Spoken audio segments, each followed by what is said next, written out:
There was a young samurai of Kyoto, who had been reduced to poverty by the ruin of his lord, and found himself obliged to leave his home and to take service with the governor of a distant province. Before quitting the capital, this samurai divorced his wife, a good and beautiful woman, under the belief that he could better obtain promotion by another alliance. He then married the daughter of a family of some distinction, and took her with him to the district whither he had been called. But it was in the time of the thoughtlessness of youth, and the sharp experience of want, that the samurai could not understand the worth of the affection so lightly cast away. His second marriage did not prove a happy one.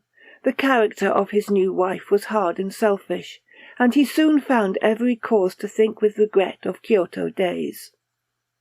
Then he discovered that he still loved his first wife, loved her more than he could ever love the second, and he began to feel how unjust and how thankless he had been.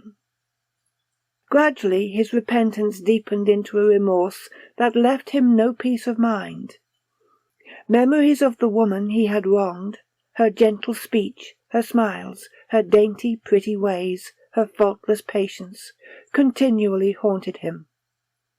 Sometimes in dreams he saw her at her loom, weaving as when she toiled night and day to help him during the years of their distress. More often he saw her kneeling alone in the desolate little room where he had left her, veiling her tears with her poor, worn sleeve. Even in the hours of official duty, his thoughts would wander back to her. Then he would ask himself how she was living, what she was doing. Something in his heart assured him that she could not accept another husband, and that she never would refuse to pardon him. And he secretly resolved to seek her out as soon as he could return to Kyoto, then to beg her forgiveness, to take her back, to do everything that a man could do to make atonement. But the years went by. At last the governor's official term expired, and the samurai was free. "Now I will go back to my dear one," he vowed to himself. "Ah, what a cruelty! What a folly to have divorced her!" He sent his second wife to her own people, she had given him no children, and hurrying to Kyoto, he went at once to seek his former companion, not allowing himself even the time to change his travelling garb.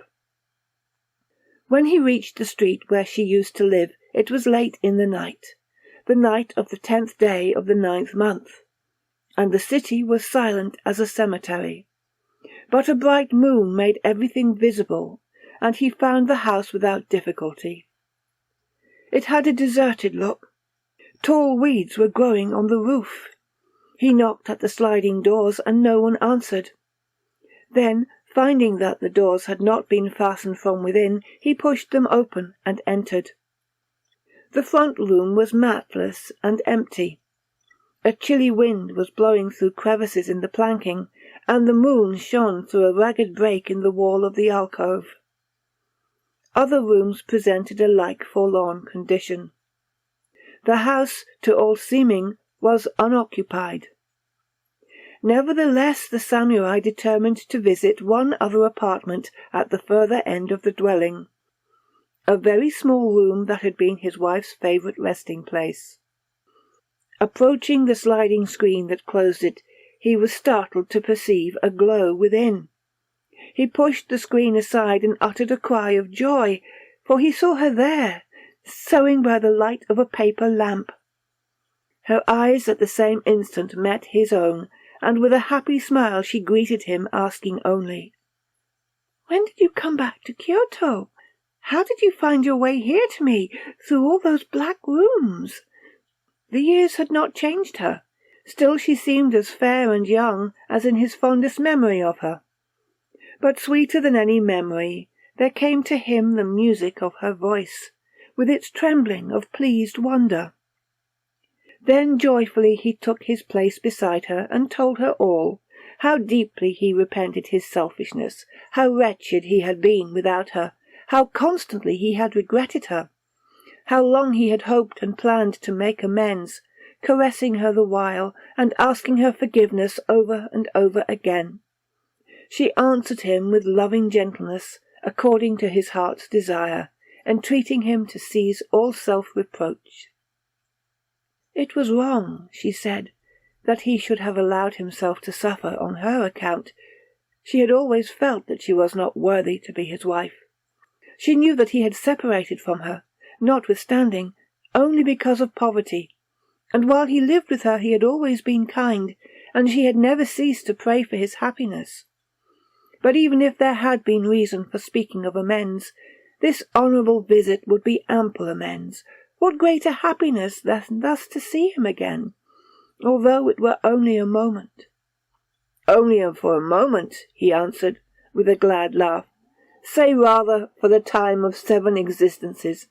My loved one, unless you forbid, I am coming back to live with you always, always, always. Nothing shall ever separate us again. Now I have means and friends. We need not fear poverty. Tomorrow my goods will be brought here, and my servants will come to wait upon you, and we shall make this house beautiful.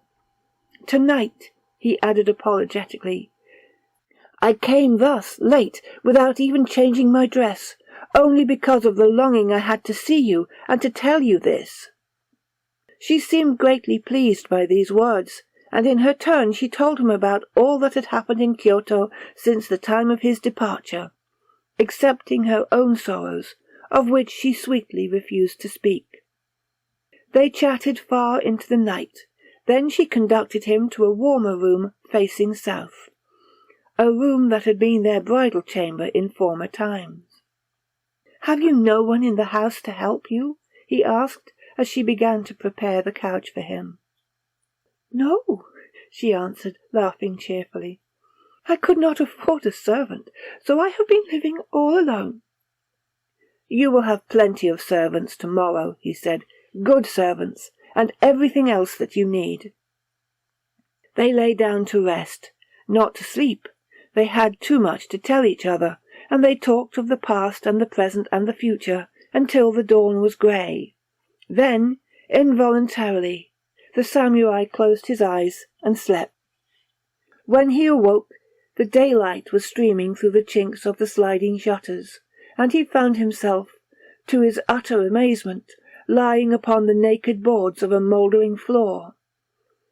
Had he only dreamed a dream? No, she was there, she slept. He bent over her and looked, and shrieked, for the sleeper had no face. Before him, wrapped in its grave sheet only, lay the corpse of a woman, a corpse so wasted that little remained save the bones, and the long black tangled hair. Slowly, as he stood shuddering and sickening in the sun, the icy horror yielded to a despair so intolerable, a pain so atrocious, that he clutched at the mocking shadow of a doubt. Feigning ignorance of the neighbourhood, he ventured to ask his way to the house in which his wife had lived. "There is no one in that house," said the person questioned. "It used to belong to a wife of a samurai who left the city several years ago. He divorced her in order to marry another woman before he went away, and she fretted a great deal, and so became sick. She had no relatives in Kyoto, and nobody to care for her, and she died in the autumn of the same year, on the 10th day of the 9th month.